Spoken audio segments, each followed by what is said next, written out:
Welcome to Crayola Creative Workshop. I'm Allison. And I'm Liana. And today we're going to show you how with just a few snips of the scissors you can make a really cool holiday 3D scene like this. What do you think we could do with it? We could use that as decoration. Yeah, it'd be great as a decoration. You could fold it up and mail it to somebody. Probably could stick this in an envelope and mail it to somebody as a surprise. You could even give it to one of your favorite grown-ups. Here's how we made it.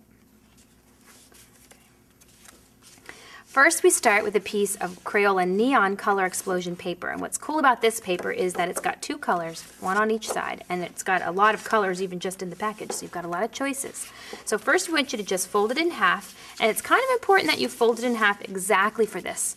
So you want to match up your corners, and you want to fold this nice and tight. Next, you're going to take some scissors, and we're just going to make a whole lot of cuts. And each cut is going to be a little shorter than the one before it.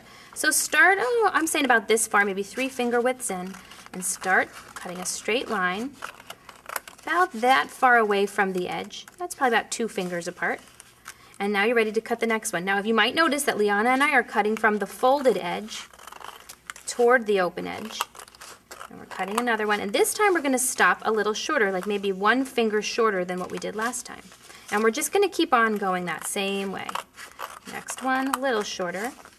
I want to tell you while we're finishing this one up that it doesn't matter if your lines aren't perfectly straight. It doesn't matter if they're not exactly the same width. You can try to make it perfect, but even if it's not and it's a little uneven or one's a little bit longer than the other one, there's not the same difference between them, that's okay. It's still going to work. So I got to about this far, and that line's pretty short, the last one that I cut, and I'm done. So now comes the next part. We're going to just do some folding.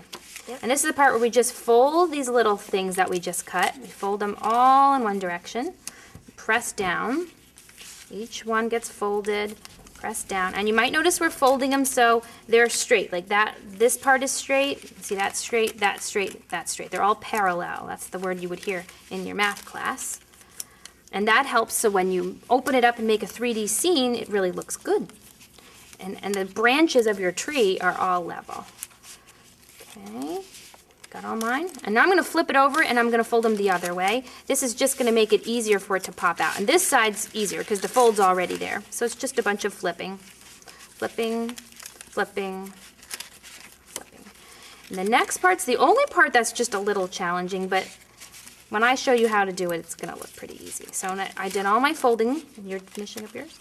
Now we're going to open it up, and we're going to fold the card the opposite way. This is the part where you're going to see it start to pop out.